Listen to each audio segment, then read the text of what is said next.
राधे राधे दोस्तों। जिस समय गणेश चतुर्थी मनाई जाती है उसी समय चौरचन भी मनाया जाता है। चौरचन के त्यौहार को चौठ चंद्र त्यौहार भी कहा जाता है। विशेष रूप से यह त्यौहार बिहार के मिथिला में मनाया जाता है। यहाँ पर पूरी धूमधाम से गणेश चतुर्थी के साथ साथ चौरचन का त्यौहार मनाया जाता है। इस त्यौहार पर चंद्रदेव की पूजा अर्चना की जाती है, क्योंकि कहते हैं कि जो व्यक्ति इस दिन शाम के समय भगवान गणेश के साथ साथ चंद्रदेव की पूजा करते हैं वह चंद्र दोष से मुक्त हो जाते हैं। पुरातन मान्यताओं के अनुसार भाद्रपद माह के शुक्ल पक्ष की चतुर्थी के दौरान चंद्रमा का कलंक लगा था, इसलिए इस दिन चांद को देखना पूरी तरह से मना किया जाता है। बाकी त्योहारों की तरह यह त्यौहार भी अलग अलग मान्यताओं से परिपूर्ण है। मिथिला एक ऐसा देश है जहाँ पर प्रकृति से जुड़े हुए काफ़ी सारे त्यौहार मनाए जाते हैं। जैसे कि सूर्यदेव की आराधना करने के लिए छठ पर्व मनाया जाता है, तो इसी तरह चंद्रदेव की आराधना करने के लिए चौरचन का त्यौहार मनाया जाता है।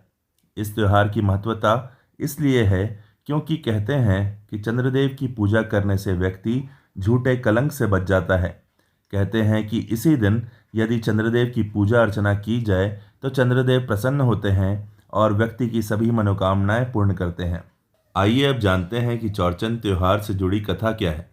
एक पुरातन कथा के अनुसार एक दिन भगवान गणेश अपने वाहक मूषक के साथ कैलाश का भ्रमण कर रहे थे। तभी अचानक उन्हें चंद्रदेव के हंसने की आवाज़ आई। भगवान गणेश को उनके हंसने का कारण समझ में नहीं आया, इसीलिए उन्होंने चंद्रदेव से इसका कारण पूछा। चंद्रदेव ने कहा कि भगवान गणेश का विचित्र रूप देखकर उन्हें हंसी आ रही है। साथ ही उन्होंने अपने रूप की प्रशंसा करनी शुरू कर दी। मजाक उड़ाने की इस प्रवृत्ति को देखकर गणेश जी को काफ़ी गुस्सा आया। उन्होंने चंद्रदेव को श्राप दिया और कहा कि जिस रूप का उन्हें इतना अभिमान है वह रूप आज से कुरूप हो जाएगा। कोई भी व्यक्ति जो चंद्रदेव को इस दिन देखेगा उसे झूठा कलंक लगेगा। भले ही व्यक्ति का कोई अपराध ना भी हो, परंतु यदि वह इस दिन चंद्रदेव को देख लेगा तो वह अपराधी ही कहलाएगा। यह बात सुनते ही चंद्रदेव का अभिमान खत्म हो गया और वह भगवान गणेश के सामने क्षमा मांगने लगे। भगवान गणेश को खुश करने के लिए भाद्रपद की चतुर्थी को गणेश जी की पूजा की तथा उनके लिए व्रत रखा।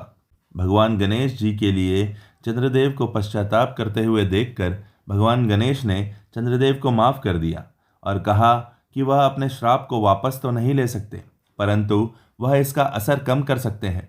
उन्होंने कहा कि यदि चंद्रदेव के झूठे आरोप से किसी व्यक्ति को बचना है तो उसे गणेश चतुर्थी की शाम को चंद्रमा की पूजा भी करनी है। इस तरह से वह कलंक से बच जाएगा। इस तरह करने से व्यक्ति के जीवन पर लगने वाला कलंक निष्कलंक हो जाएगा। उसी समय से गणेश चतुर्थी के दिन चौरचन भी मनाया जाता है। आइए अब जानते हैं चौरचन पूजा विधि क्या है। इस दिन सुबह से लेकर शाम तक व्रत रखे जाते हैं। महिलाएं अपने पुत्रों की दीर्घायु के लिए यह व्रत रखती हैं। शाम तक व्रत रखने के बाद शाम के समय घर के आंगन को गाय के गोबर से लीप कर साफ किया जाता है। इसके बाद कच्चे चावल को पीस कर रंगोली तैयार की जाती है और इस रंगोली से आंगन को सजाया जाता है। इसके बाद केले के पत्ते की मदद से गोलाकार चांद बनाया जाता है। इस त्यौहार पर तरह तरह के मीठे पकवान जैसे कि खीर, मिठाई, गुजिया और फल आदि रखे जाते हैं। इस त्यौहार में दही का काफ़ी ज़्यादा महत्व है। पूजा में दही का शामिल करना बहुत ज़रूरी माना जाता है। पश्चिम दिशा की ओर मुंह करके रोहिणी नक्षत्र सहित चतुर्थी में चंद्रमा की पूजा की जाती है। पूजा करने के लिए फूलों का इस्तेमाल किया जाता है। इसके बाद घर में जितने भी लोग हैं उतनी ही पकवानों से भरी डाली और दही के बर्तन में रखे जाते हैं। इसके बाद एक एक करके डाली, दही के बर्तन, केला, खीर आदि को हाथों में उठाकर मंत्रों का उच्चारण किया जाता है। इसके बाद मंत्र उच्चारण के साथ साथ चंद्रमा को यह सारे पकवान समर्पित किए जाते हैं। मिथिला में इसे अर्घ देना कहते हैं। चौरचन की पूजा के दौरान दही का काफ़ी महत्व है, इसीलिए इस दिन मिट्टी के बर्तन में दही जमाया जाता है। कहते हैं कि इस तरह करने से दही का स्वाद बहुत ही खास हो जाता है।